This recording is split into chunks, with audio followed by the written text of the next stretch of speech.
नमस्कार साथियों, दिव्य ज्ञान के YouTube चैनल में आपका स्वागत है। मेरा नाम है गिरीश मिश्रा और आप देख रहे हैं हमारी शिक्षण अभिरुचि LT पर आधारित विशेष सीरीज, जिसका आज का टॉपिक है शिक्षण, प्रकृति, उद्देश्य, अभिलक्षण एवं मूलभूत आवश्यकताएं। तो दोस्तों, आपको जैसे पता है शिक्षण क्या होती है, एक द्विध्रुवी प्रक्रिया होती है। ये किसने कहा था? ये कहा था एडम्स ने कहा था। तो उनके अनुसार क्या था, शिक्षण में दो ध्रुव होते हैं, एक टीचर होता है, ठीक, और एक शिक्षक होता है। तो इसमें दो ध्रुव होते हैं, तो इनके मध्य जो अंतर्क्रिया होती है इसी को शिक्षण कहते हैं। वहीं दूसरी ओर जो शिक्षण है इसको त्रिध्रुवी प्रक्रिया माना है, वो माना है जॉन डीवी ने। उनके अनुसार शिक्षक, टीचर होता है, ठीक, स्टूडेंट होता है, और एक तीसरी चीज़ और आ जाती है, पाठ्यक्रम। यानी कि शिक्षक, छात्र और पाठ्यक्रम के बीच होने वाली अंतर्क्रिया को शिक्षण कहते हैं। तो ये तो बात होगी शिक्षण की। हमारा आज का टॉपिक है शिक्षण की प्रकृति क्या है। सबसे पहले हम प्रकृति के बारे में बात करेंगे, फिर उसके उद्देश्यों के बारे में बात करेंगे, फिर उसके अभिलक्षण क्या क्या उसके गुण होते हैं और उसकी आवश्यकता क्यों होती है, उसके बारे में हम बात करते हैं। एक जो है छोटा आपका सेशन होने वाला है, उम्मीद करता हूँ आपको इससे हेल्प मिलेगी। तो शुरू करते हैं। शिक्षण की प्रकृति ये है क्या? तो देखिए, शिक्षण एक कला है तो विज्ञान भी। तो ध्यान रखना, अगर एग्जाम में क्वेश्चन आता है कि शिक्षण क्या है, तो ध्यान रखना शिक्षण एक क्या है, कला है, और साथ में विज्ञान भी है। अब कला कैसे है? जो भी शिक्षण कौशल होते हैं, जो भी पढ़ाने के तरीके होते हैं, ये सभी चीज़ें आती हैं कला के अंतर्गत। जबकि साइंस क्या है? साइंस आप शिक्षण को क्या करते हैं, एक क्रमबद्ध तरीके से पढ़ाते हैं, उसमें तर्कों का यूज करते हैं, उसमें रिसर्च करते हैं, तो वो हो जाता है, उसका वैज्ञानिक पक्ष हो जाता है। और कला पक्ष हो जाता है, किस तरीके से आप शिक्षण को डिलीवर कर रहे हैं, बच्चों के सामने प्रस्तुत कर रहे हैं, वो एक कला हो जाती है। तो शिक्षण क्या है? एक कला भी है और एक विज्ञान भी है। साथ में शिक्षण शिक्षक एवं शिक्षार्थी के बीच की कड़ी है। यानी कि शिक्षण एक ऐसा संप्रत्यय है जो छात्र और शिक्षक को क्या करता है, जोड़ता है। तो छात्र और शिक्षक को जोड़ने वाली कड़ी शिक्षण कहलाती है। इसी प्रकार अध्यवसाय यानी कि प्रिजर्वेंस अभाव में प्रभावी शिक्षण संभव नहीं है। यानी कि अगर शिक्षण के दौरान अगर क्या आ जाता है, प्रिजर्वेंस आ जाता है, तो प्रभावी शिक्षण उसमें संभव नहीं हो पाता है। इसी प्रकार शिक्षक एक स्वमूल्यांकन है। यानी कि कहने का मतलब है, ये एक जो शिक्षण की प्रक्रिया है, ये एक अपने आप में स्वमूल्यांकन की प्रक्रिया भी होती है। शिक्षण विद्यार्थी व्यवहार में मानसिक मोड़ का कर्ता होता है। शिक्षण प्रभाविता की कसौटी अधिगम होती है, ठीक। यानी कि कहने का ऐसा ही है, जो शिक्षण होती है इसकी जो कसौटी अगर आप देखोगे कि कितना ज़्यादा बच्चे को आ गया है, यानी कि मैक्सिमम लर्निंग हो रही है, तो वो उसकी प्रभाविता को जो दिखाता है। किसकी प्रभाविता को? शिक्षण की। यानी कि टीचिंग की इफेक्टिवनेस को दिखाने का जो पैमाना है या फिर जो कसौटी है, वो मैक्सिमम लर्निंग होती है। अगर अधिकतम हो रहा है तो हम कहेंगे कि शिक्षण की प्रभाविता कैसी है, ये जो है उच्च कोटि की है। इसी प्रकार सही शिक्षण के अभाव में अवबोध संभव नहीं है। अगर सही शिक्षण नहीं हो रहा है तो इसका मतलब ज्ञान का जो प्रसार है, ज्ञान का जो मेन उद्देश्य है, वो क्या नहीं है, वो संभव होना नहीं है। तो सही शिक्षण होगा तभी बच्चे में ज्ञान अच्छा आ पाएगा, वरना नहीं आ पाएगा। शिक्षण मनोविज्ञान का व्यवहारिक पक्ष है, तो अधिगम व्यवहार परिवर्तन। तो कहने का सही है, जो शिक्षण है वो मनोविज्ञान का क्या है, प्रैक्टिकल एस्पेक्ट है, और अधिगम जो लर्निंग है वो व्यवहार में परिवर्तन है। तो दो परिभाषाएं इससे आपको पता चली। तो शिक्षण क्या है? मनोविज्ञान का व्यवहारिक पक्ष है। एग्जाम में आ सकता है, वो बोलेगा शिक्षण क्या है, तो उसमें 4 ऑप्शन दे देगा, उनमें से एक ऑप्शन होगा कि मनोविज्ञान का व्यवहारिक पक्ष। तो ध्यान रखना, शिक्षण क्या है? मनोविज्ञान का व्यवहारिक पक्ष है। जबकि अधिगम जो लर्निंग होती है वो व्यवहार में दिखने वाली चीज़। अगर व्यवहार बच्चे का परिवर्तित हो रहा है तो हम कहेंगे कि वो अधिगम है। तो अधिगम की परिभाषा भी आ गई। अधिगम क्या है? व्यवहार में परिवर्तन। जबकि शिक्षण क्या है? मनोविज्ञान का व्यवहारिक पक्ष है। इसी प्रकार शिक्षक एवं विद्यार्थी दोनों के लिए पाठशाला एक प्रयोगशाला होती है। यानी कि एक जो लैब इसे हम कह सकते हैं, जो टीचर होता है और जो स्टूडेंट होता है, दोनों के लिए जो आपका स्कूल है, कक्षा है, ये एक प्रकार की क्या है, लैब होती है, ठीक। और अधिगम के उद्देश्यों की पूर्ति कुशल शिक्षण द्वारा ही संभव है। अब कहने का सही है, जो अधिगम है, लर्निंग है, इसके जो आप उद्देश्य हैं, इनकी पूर्ति किसके द्वारा संभव है? एक अच्छे शिक्षण के द्वारा ही संभव है। तो इन 10 हमने यहाँ पर इसकी प्रकृति पढ़ रखी है। इनके आधार पर हम कह सकते हैं कि शिक्षण क्या है? एक कला है, ठीक है, और साथ साथ उसके साथ साथ विज्ञान भी है। ये एक ब्रिज का काम करता है, टीचर और स्टूडेंट के बीच में ब्रिज का काम करता है। ये शिक्षण जो है इसकी प्रकृति क्या, स्वमूल्यांकन वाली, बच्चे भी मूल्यांकन कर लेते हैं, टीचर भी मूल्यांकन कर लेता है एक दूसरे का। और इसी प्रकार इसमें जो है इसकी प्रभावी शिक्षण कब प्रभावी होता है, जब अधिकतम होता है, तो हम कहते हैं कि शिक्षण प्रभावी है। तो ये कुछ शिक्षण की क्या है प्रकृतियाँ, नेचर ऑफ टीचिंग है, तो इसमें आप ध्यान रख लीजिए। आगे बढ़ते हैं, शिक्षण के उद्देश्य। अब दूसरा टॉपिक है इसमें, शिक्षण के विभिन्न उद्देश्य क्या क्या होते हैं।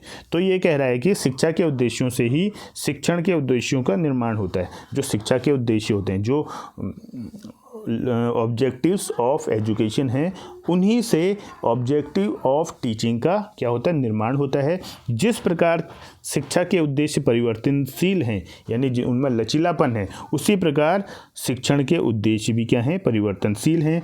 वो देश काल परिस्थिति के अनुसार बदलते रहते हैं। शिक्षण के उद्देश्यों के विषय में सभी विद्वानों में मतभेद है, क्योंकि सभी विद्वानों के दार्शनिक दृष्टिकोण भिन्न भिन्न होते हैं।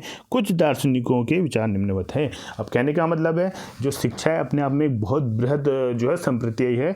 इसमें अलग अलग क्या होते हैं, विचारधारा के लोग होते हैं, दार्शनिक होते हैं, विद्वान होते हैं, और उनके अनुसार जो है उनके विचार भी अलग होंगे, और उनके उद्देश्य या फिर उनके जो शिक्षण के प्रति जो उनका दृष्टिकोण होगा वो भी अलग होगा। तो इसी दृष्टिकोण के अंतर्गत हम बात करते हैं आदर्शवादी विचारधारा की। अब ये क्या है आदर्शवादी विचारधारा के अंतर्गत क्या है, इसके अंतर्गत आने वाले दार्शनिक शिक्षण का उद्देश्य आत्मानुभूति, सेल्फ रियलाइजेशन अर्थात मोक्ष की प्राप्ति करने से मानते हैं।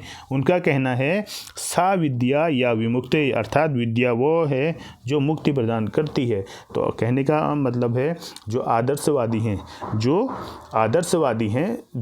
जो दार्शनिक आदर्शवादी हैं, उनका जो मेन उद्देश्य है शिक्षा के प्रति, उनका मतलब होता है सेल्फ रियलाइजेशन, यानी कि जो पाश्चात्य दार्शनिक आदर्शवादी हैं, ठीक, ये मानते हैं कि शिक्षा का उद्देश्य क्या है, सेल्फ रियलाइजेशन, अपने को जानना, या हम कह सकते हैं मोक्ष की प्राप्ति। जबकि भारतीय परिप्रेक्ष्य में जो शिक्षा का उद्देश्य है वो माना जाता है सा विद्या या विमुक्ति, यानी कि विद्या वह है जो मुक्ति दे, यानी कि किससे मुक्ति दे, अज्ञान से मुक्ति दे, किससे मुक्ति दे, आडंबरों से मुक्ति दे, किससे मुक्ति दे, जो भेदभाव है उससे मुक्ति दे। तो वो मुक्ति किसी से भी हो सकती है, तो इसका ध्यान रखने का।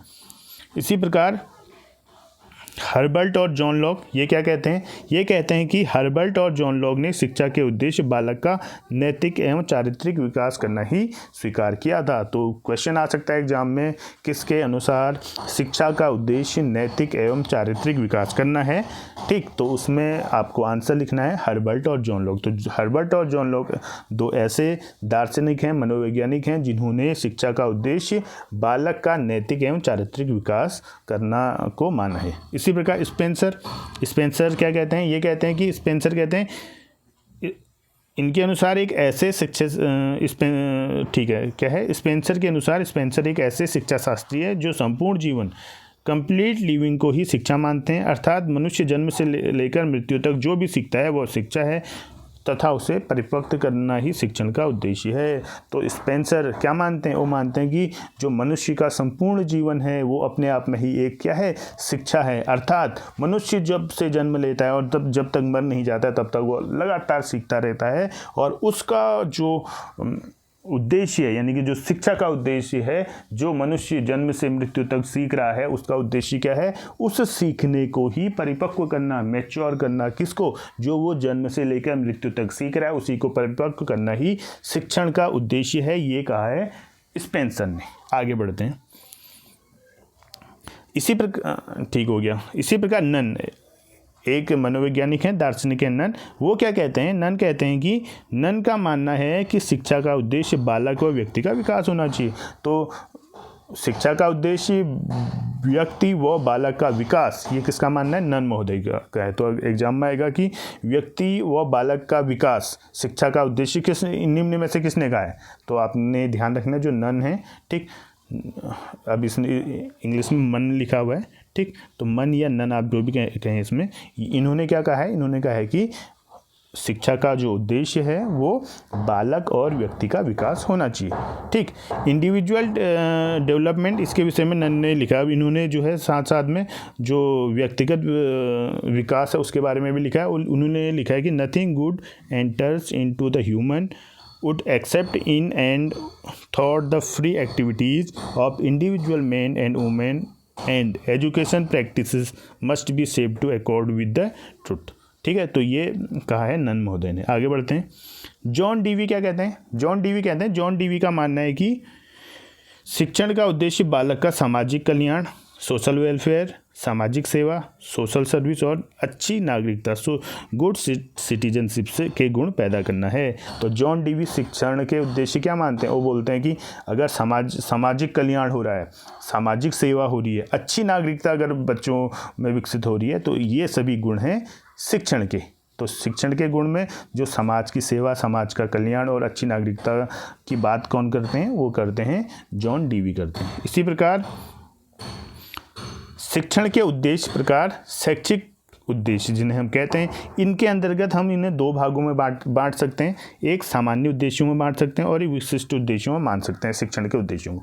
ठीक, अभी तक तो पर्टिकुलर हम इसके अनुसार क्या होता है शिक्षण, इसके अनुसार क्या होता है शिक्षण, ये हमने पढ़ा था।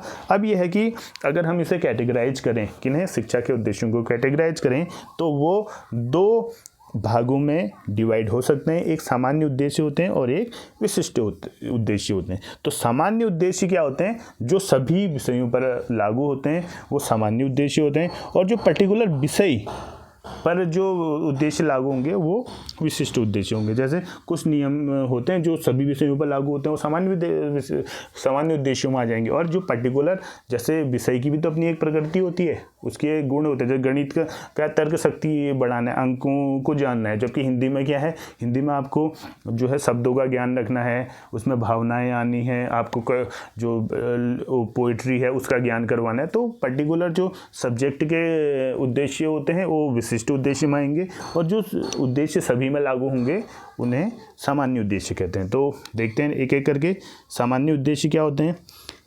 सामान्य उद्देश्य का अभिप्राय शिक्षक के द्वारा बालक में शिक्षा प्रक्रिया अर्थात शिक्षा काल में धीरे धीरे उन गुणों का विकास किया जाता है जिससे उसमें उपयुक्त सामाजिकता एवं नागरिकता का विकास हो सके। ये उद्देश्य निम्नवत हैं, जिसमें क्या आते हैं? बालक को उसके जीवन से संबंधित उपयोगी ज्ञान प्रदान करना।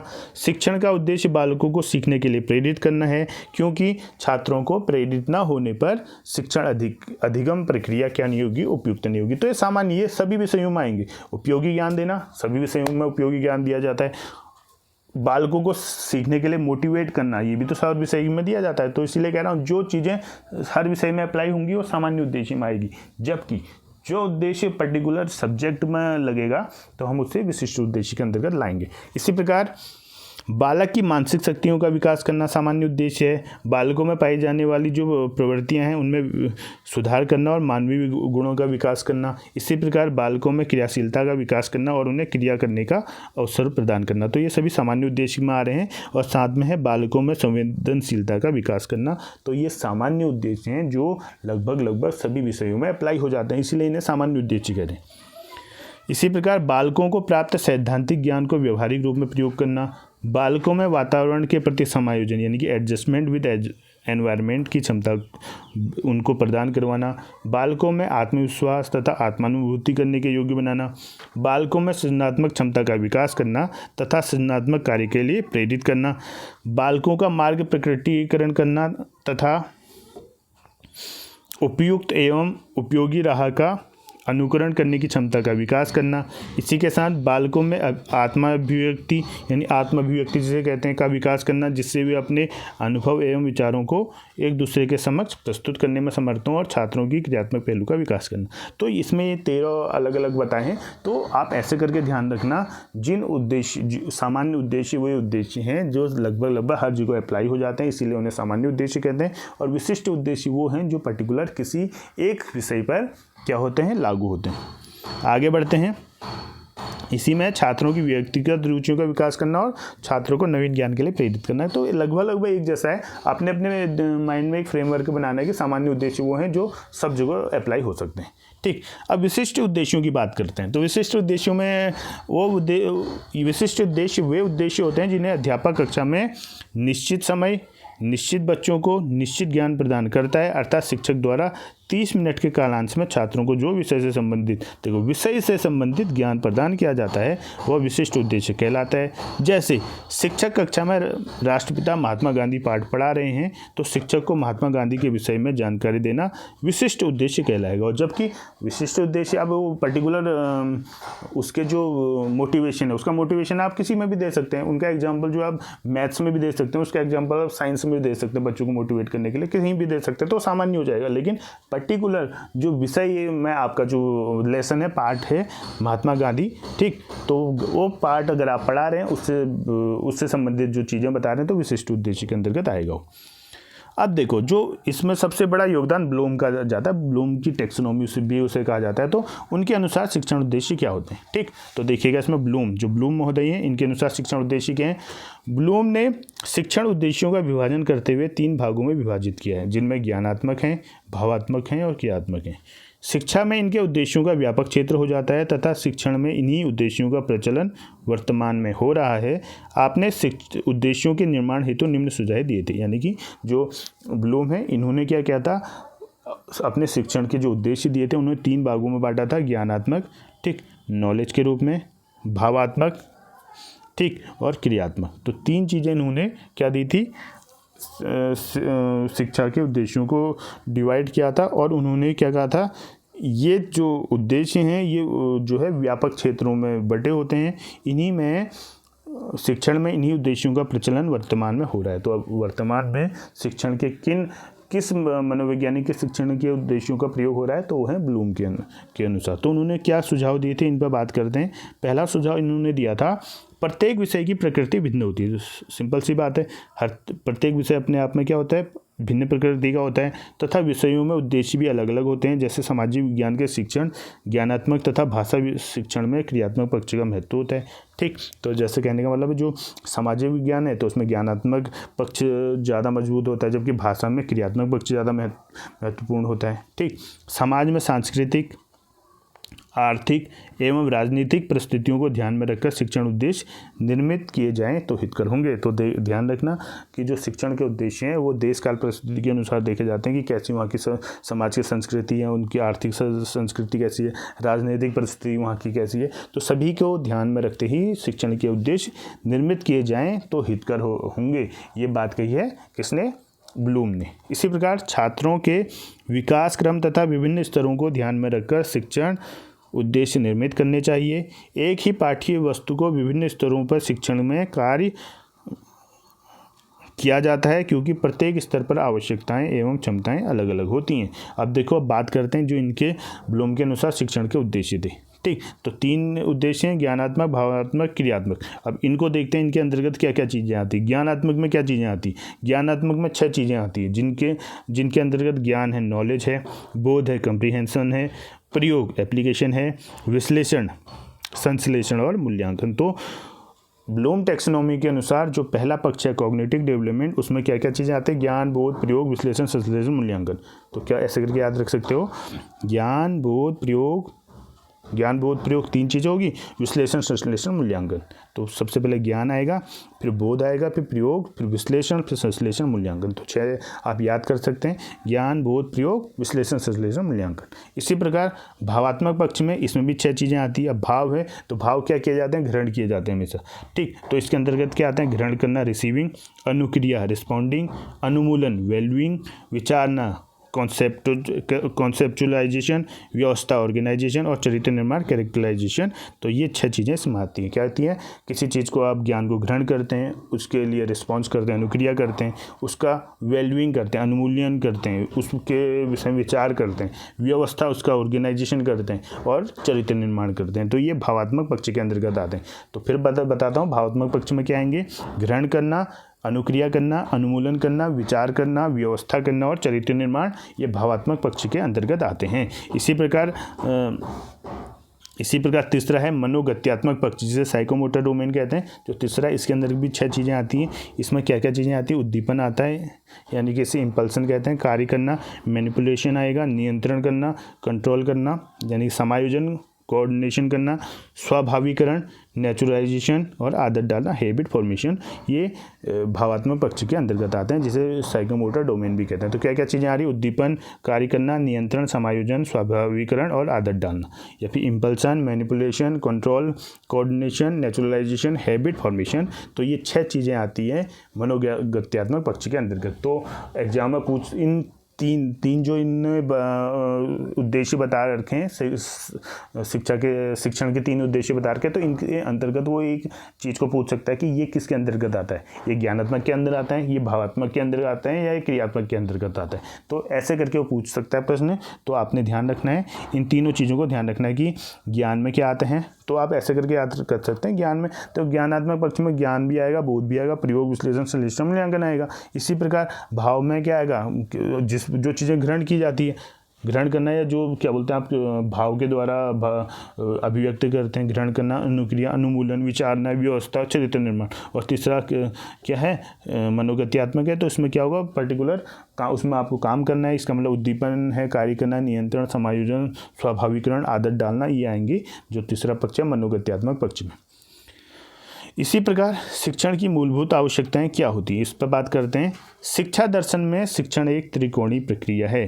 त्रिकोणीय प्रक्रिया है, मैंने आपको बताया था। किसने कहा था? ये जॉन डीवी ने कहा था। जबकि द्विप्रक्रिया है, ये बताया था एडम्स ने। ठीक, एडम्स के अनुसार सिर्फ शिक्षक और छात्र रहते हैं, जबकि जॉन डीवी के अनुसार 3 चीज़ें आती हैं त्रिकोणीय में। एक शिक्षक आ जाता है, एक छात्र आ जाते हैं जो अध्ययन करता है, और एक तीसरा विषय वस्तु कंटेंट जो उसे बच्चों को पढ़ाया जा रहा है। तीनों शामिल होते हैं। शिक्षण की त्रिकोणीय प्रक्रिया में कक्षा वातावरण शामिल किया जा सकता है। शिक्षण के लिए स्वस्थ वातावरण की आवश्यकता होती है, जहां शिक्षक, छात्र, विषय वस्तु और स्वस्थ वातावरण का मिलन होता है। तो कहने का सही है। तो शिक्षण के लिए क्या है? तो 3 त्रिकोणीय प्रक्रिया तो है, शिक्षक, छात्र, विषय वस्तु, और उसके साथ साथ जो क्लास का वातावरण भी महत्वपूर्ण भूमिका उसमें निभाता है। वहाँ शिक्षण प्रशिक्षण का केंद्र बन जाता है। शिक्षण के इन आवश्यक तत्वों को अपना महत्व होता है। शिक्षण की प्रक्रिया में इन 4 तत्वों का होना अति आवश्यक है, जो निम्न है। तो कौन कौन से हैं? जिसमें सबसे पहले आएगा शिक्षक। ठीक, तो 4 चीज़ें हैं, शिक्षक है, छात्र है, कंटेंट है जो विषय वस्तु है, चौथा हो गया एनवायरनमेंट। तो इसमें बात करते हैं हम शिक्षक की। तो शिक्षक क्या है? शिक्षण प्रशिक्षण की प्रक्रिया में शिक्षक की महत्वपूर्ण भूमिका होती है, जो विद्यार्थियों में व्यवहार परिवर्तन के साथ साथ नैतिकता का उनमें संचार करता है। शिक्षक विषय का ज्ञाता होता है। ठीक, अब ये थोड़ा पुराना कॉन्सेप्ट हो गया। एक अध्यापक हमेशा ज्ञाता नहीं होता है। ठीक, लेकिन बच्चों की नज़र में वो पूरा ज्ञाता होता है। एक छोटा बच्चा है, अगर वो हमेशा ये सोचेगा कि शिक्षक को सब कुछ, हमारे शिक्षक को सब कुछ आता है। कभी कभी आपने देखा होगा, आपके जो घर में जो छोटे बच्चे हैं, कभी गलती से संडे की स्पेलिंग अगर बच्चे ने लिखी है SUNDAY होती है। ठीक, अगर वहाँ पर गलती से टीचर से SANDAY अगर होगी, बच्चे ने लिख दी, आप घर में बच्चे को कितना भी अगर सही समझाएं तो वो आपकी बातों को नहीं मानेगा। वो बोलेगा कि हमारे सर ने ये बताया है और हमारे सर आपसे ज़्यादा जानते हैं। तो उनके दिमाग में ये कॉन्सेप्ट रहता ही है। इसीलिए शिक्षक को क्या रखना है? ज़्यादा हमेशा क्या रहना चाहिए? अध्ययनरत रहना चाहिए। उसे अपनी कमियों को हमेशा जो सुधारते रहना चाहिए और ज़्यादा से ज़्यादा ज्ञान प्राप्त करना चाहिए। तो इस विषय में कह रहा है कि शिक्षक विषय के ज्ञाता होते हैं, और जो बच्चा होता है उसके व्यवहार परिवर्तन के लिए प्रभावकारी संचार के लिए पूर्णतः उत्तरदायी होता है। आज के विज्ञान एवं तकनीकी युग में शिक्षण को प्रभावकारी संचार के लिए शिक्षकों को अत्याधुनिक तकनीकी का प्रयोग करना चाहिए। तो कहने का मतलब है, आज आपको जैसे पता है, पहले तो सिर्फ नॉलेज का सोर्स एक टीचर होता था और साथ में ज़्यादा से ज़्यादा किताबें होती थी, वो भी लिमिटेड होती थी। लेकिन आज इंटरनेट का युग है, इतने ज़्यादा जो संसाधन हो चुके हैं कि बच्चा ज्ञान को कहीं से भी क्या कर सकता है, देख सकता है, वो वहाँ से जो है इन्फॉर्मेशन ले सकता है। लेकिन अगर कभी किसी शिक्षक के स्तर से अगर कोई गलती हो जाती है तो उसका सीधा नकारात्मक प्रभाव बच्चे पर पड़ता है, क्योंकि उसको जो है नॉलेज का ज्ञान इधर उधर से हो जाता है। ठीक, और फिर उसके दिमाग में एक निगेटिविटी बनती है कि बच्चे को जो है चीज़ें नहीं आ रही है। शिक्षक पथ प्रदर्शक होते हैं। तो देखिए, आजकल शिक्षक जो है भगवान नहीं है। ठीक है, नहीं किसी प्रकार का जो है नहीं भगवान है और नहीं जो है अभिभावक की उस जो है श्रेणी में है, वो एक पथ प्रदर्शक हैं, मार्ग प्रदर्शक हैं। वह ज्ञान का सृजन कर जो अध्ययन करने वाले हैं उनमें भौतिक, सामाजिक, मानसिक और भावनात्मक विकास को जागृत करता है। तो ध्यान रखना, शिक्षक क्या है आज के डेट में, इंस्ट्रक्टर के रूप में है या फिर पथ प्रदर्शक के रूप में है, जो कि ज्ञान का सृजन करता है और अपने जो स्टूडेंट हैं उनको उनमें भौतिक, सामाजिक, मानसिक तथा भावनात्मक विकास को क्या कर सकता है, जगा सकता है। इसी प्रकार दूसरा एस्पेक्ट था, पहला शिक्षक हो गया, दूसरा हो गया लर्नर। ठीक, और इस शिक्षण अधिगम प्रक्रिया में जो लर्नर होता है यानी कि जो छात्र होता है, ये सबसे केंद्रीय महत्व में होता है। इसी के इर्द गिर्द सारी शिक्षण व्यवस्था चलती है, इसी से रिलेटेड शिक्षक भी होता है और इसी के अनुरूप कंटेंट भी बनाया जाता है और वातावरण को भी सब बच्चे के अनुरूप ही ढालने का प्रयास किया जाता है। तो इस शिक्षण प्रक्रिया में सबसे मूल बिंदु या फिर हम जिसे कहते हैं केंद्रीय बिंदु या फिर मुख्य भूमिका में जो होता है वो बच्चा ही होता है या फिर जो अध्ययन करता होता है वही होता है। तो ये क्या है, शिक्षण प्रशिक्षण का केंद्र बिंदु छात्र होता है जो ज्ञान और सूचना प्राप्त करने के लिए शिक्षकों का अनुसरण करते हैं। जो बच्चे होते हैं उनका ध्येय अधिक से अधिक सूचना और ज्ञान प्राप्ति की जिज्ञासा होती है तथा शिक्षकों का उत्तरदायित्व होता है कि वह अपना अद्यतन ज्ञान को उचित रूप से अध्येता को दे ताकि उसका बौद्धिक विकास हो सके।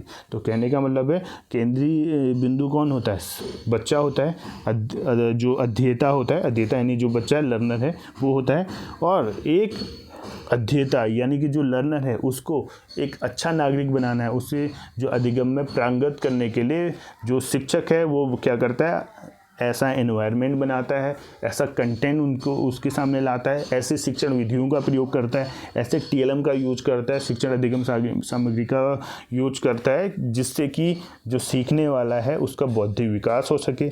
बौद्धिक ही नहीं, उसका बौद्धिक विकास हो, उसका शारीरिक विकास हो, उसका सामाजिक विकास हो, उसका संवेगात्मक विकास हो, उसका भावात्मक विकास हो, तो सभी विकास यानी कि ऑल राउंड डेवलपमेंट उसका हो जाए, इसके लिए प्रयास करता है शिक्षक। अध्ययनकर्ता कोई छात्र या विद्वान हो सकता है। शिक्षण प्रशिक्षण की प्रक्रिया में अध्येता की महत्वपूर्ण भूमिका होती है। अध्येता से तात्पर्य बच्चे की, ठीक है, जो लर्नर है उसकी महत्वपूर्ण भूमिका होती है। लर्नर की विषय जिज्ञासा तथा उसकी आवश्यकता के अनुसार शिक्षकों को ज्ञान और सूचना का संचार करना चाहिए ताकि वे एक सफल नैतिकवान नागरिक बन सके और देश और समाज का जो है कल्याण हो पाएगा और वो जो देश और समाज के काम आ पाए। तो कहने का ऐसा ही है, जो शिक्षण प्रक्रिया है उसमें का जो केंद्रीय बिंदु होता है या उसका जो ध्रुव होता है वो एक अध्येता या फिर बच्चा या फिर लर्नर ही होता है। अगला है इसमें विषय वस्तु, जो बच्चे को पढ़ाया जा रहा है वही तो हुआ। छात्र और शिक्षक दो ध्रुव हैं, छात्र और शिक्षक वो आपस में बातें करेंगे, कुछ भी बातें थोड़ा करेंगे, उसके लिए पर्टिकुलर एक कंटेंट होगा, सब्जेक्ट मैटर होगा, विषय वस्तु होगा, उसके माध्यम से वो क्या करेंगे, इंटरेक्शन करेंगे और उसके माध्यम से अगर इंटरेक्शन करते हैं तो वो इंटरेक्शन ही उनमें क्या करता है, जो है एक अच्छे नागरिक बनाने में महत्वपूर्ण भूमिका निभाता है। तो विषय वस्तु क्या है, शिक्षण प्रशिक्षण की प्रक्रिया में विषय वस्तु की अहम भूमिका होती है। विषय वस्तु महत्वपूर्ण तत्व है जो सामान्यतः शिक्षकों द्वारा निर्धारित की जाती है। अब शिक्षकों के द्वारा ही नहीं की जाती है, जो है जैसे हमारे यहाँ एनसीईआरटी करता है, ठीक है, तो एनसीईआरटी जो एक कंटेंट जो है टीचर के सामने रखता है उसी के द्वारा इंटरेक्शन बच्चों के साथ होता है। किंतु विषय के निर्धारण में जो बच्चे होते हैं कि सहभागिता हो सकती है। विषय वस्तु को सुगम बनाने हेतु संबंधित आवश्यक चार्ट का उपयोग किया जाता है, मानचित्र का उपयोग किया जाता है, तालिका टेबल का उपयोग किया जाता है, मॉडलों का उपयोग किया जाता है। ये सब किसके द्वारा किया जाता है, शिक्षकों या प्रशिक्षकों द्वारा किया जाता है। शिक्षण उपकरण में मीडिया तकनीकी का उपयोग शिक्षकों द्वारा किया जाना किसी भी विषय वस्तु की को अध्येता यानी लर्नर के लिए अधिक से अधिक बोधगम्य यानी कि सरल, बोधगम्य मतलब होता है सरल और रुचिकर बनाने का कार्य करती है। शिक्षण में विषय वस्तु एक क्या होता है, महत्वपूर्ण तत्व होता है जिसका निर्धारण शिक्षकों द्वारा किया जाता है। अभी हम सिर्फ शिक्षक के द्वारा नहीं किया जाता है, साथ साथ में जो संबंधित जो उसके लिए संस्था एनसीईआरटी, हमारे वहाँ एनसीईआरटी चलती है, तो कंटेंट कौन बना के देता है टीचर को, वो जो है एनसीईआरटी बना के देता है और उसमें भी शिक्षक होते हैं। यानी कहने का ऐसा ही है, शिक्षण में विषय वस्तु एक महत्वपूर्ण तत्व होता है जिसका निर्धारण जैसे एनसीईआरटी करती है और उसमें भी उसके अंतर्गत क्या होता है, शिक्षक द्वारा की जाती है। किसी वस्तु को सुगम बनाने के लिए संबंधित आवश्यक शिक्षण उपकरण का उपयोग किया जाना वांछित होता है। देखो कंटेन है तो कंटेन को आके सिर्फ बोल नहीं देना है, उससे कंटेन को जो बच्चों के सामने जब आप डिलीवर करा रहे हैं तो उसके लिए आप नई नई तकनीकों का उपयोग करें, शिक्षण सहायक सामग्री का उपयोग करें, शिक्षक के जो अपने कौशल हैं जो उसने सीखे हुए हैं ट्रेनिंग के दौरान, अनुभव से जो कौशल सीखे उनका उपयोग करें, वो व्यवहार परिवर्तन करें अपने बातों से, वार्तालाप से, अपने शब्दों में उतार चढ़ाव के माध्यम से। तो उन सभी का समावेश करके वो क्या करता है, कंटेंट जो विषय वस्तु है उसको डिलीवर करता है छात्रों के सम्मुख, जिससे कि छात्रों का अधिगम बहुत अच्छे तरीके से हो जाता है। इसी प्रकार इसका जो चौथा है वो क्या है, स्वच्छ स्वस्थ कक्षा वातावरण, यानी कि कूल हेल्दी क्लास एनवायरनमेंट। ये अब इसका भी बहुत बड़ा योगदान है।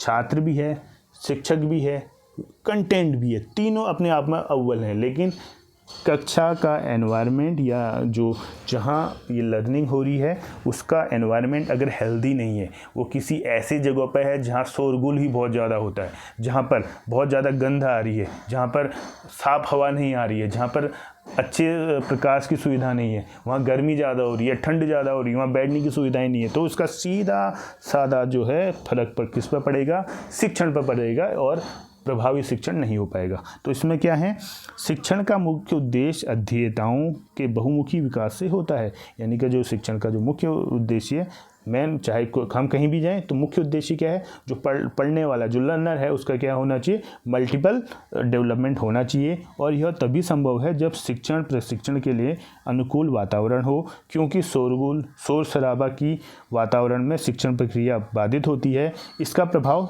डायरेक्टली किस पर पड़ेगा, शिक्षण पर पड़ेगा।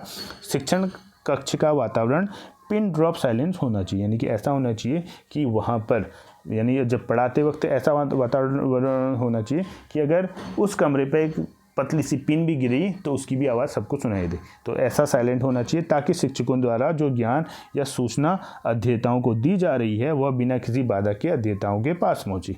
ठीक, अब इसका मतलब ये नहीं है कि बच्चे जो है सिर्फ चुप ही चुप हैं। आप सिर्फ ये एक पैमाना नहीं हो सकता है, ये भी एक पैमाना है, लेकिन सिर्फ ये एक पैमाना नहीं हो सकता है कि जिसकी, जैसे हम बोलते हैं कि जिसकी आमतौर पर धारणा बनी होती है कि जिस टीचर की क्लास से अगर आवाज़ें नहीं आ रही हम सोचते हैं कि ये बहुत अच्छा पढ़ा रहा है, तो ऐसा भी नहीं है। लेकिन कहने का मतलब है जब वो मुख्य चीज़ को बता रहा हो उस वक्त पिन ड्रॉप साइलेंस क्लास में होना चाहिए। ठीक है, वरना एक्टिव क्लास तो होती है, क्लास तो एक्टिव ही होनी चाहिए। वो जो है सिर्फ शिक्षक बच्चों से वार्तालाप क्यों करे, बच्चे भी तो शिक्षक से वार्तालाप करेंगे, तो दूसरी प्रक्रिया तो दोनों ओर से होगी, आदान प्रदान करने वाली प्रक्रिया है, तो दोनों चीज़ें उसमें होनी चाहिए। लेकिन जब वो टीचर बच्चों को ज्ञान दे रहा है तो उस वक्त पिन ड्रॉप साइलेंस होना ये जो है बिल्कुल चाहिए इसमें।